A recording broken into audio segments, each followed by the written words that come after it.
day one, I presented our gameplay team with what I thought was almost an impossible task, and that was to make our game look and feel way better than it ever has in the past. A major theme for us this year was this idea of the living world. Typically in basketball games, every team has kind of felt the same.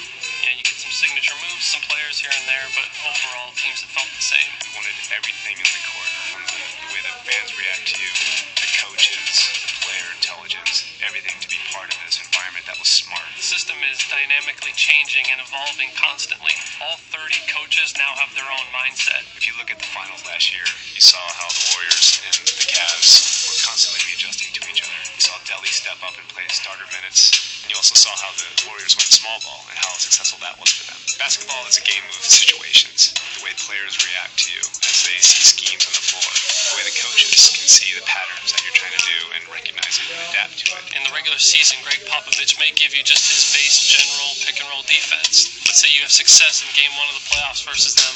Game 2 is going to be entirely different. All these things make you have to step up to the challenge and come up with ways to solve these problems. Fundamentally, every single game relies on a good motion system, and basketball is no different. Situational movement gives the players the ability to detect when and how to move around the floor. It allows our players to detect opportunities. So with Steph Curry, you're going to see him come off an off-ball screen to get open at the three-point line if the opportunity presents itself. If it's not there, he's going to cut to the basket and deviate the plan. He's not stuck in anything. He can continually evaluate the floor. Things like that we could never do before.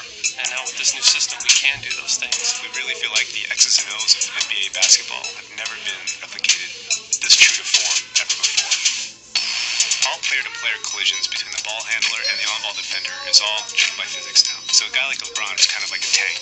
He can just plow through the smaller defenders. The collisions feel a lot more visceral, and you never feel locked into an animation. We've also expanded our signature size-up functionality. So now every player has up to 4 size-ups they can do in any direction, and they look and feel beautiful. Post this year was completely rewritten from the ground up.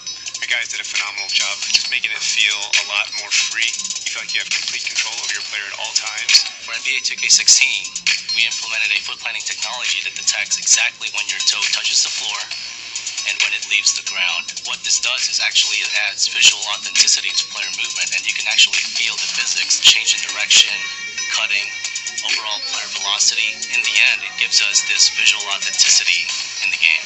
And on the sticks, now we have 3 dedicated pass buttons that give you instant access to any pass type you'd want to throw.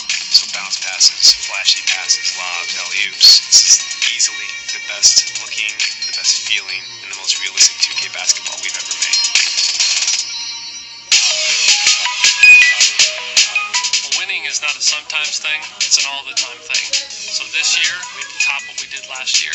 NBA 2K16 is going to be the smartest game of basketball we've ever made. It's going to have the most realistic physics you've ever seen in a basketball game. It's going to have storylines from game to game that change all the time. I can't speak highly enough of our gameplay team and what our engineers pulled off this year. They really pulled off the impossible. NBA 2K16 is going to be the most authentic sports gaming experience that you've ever played.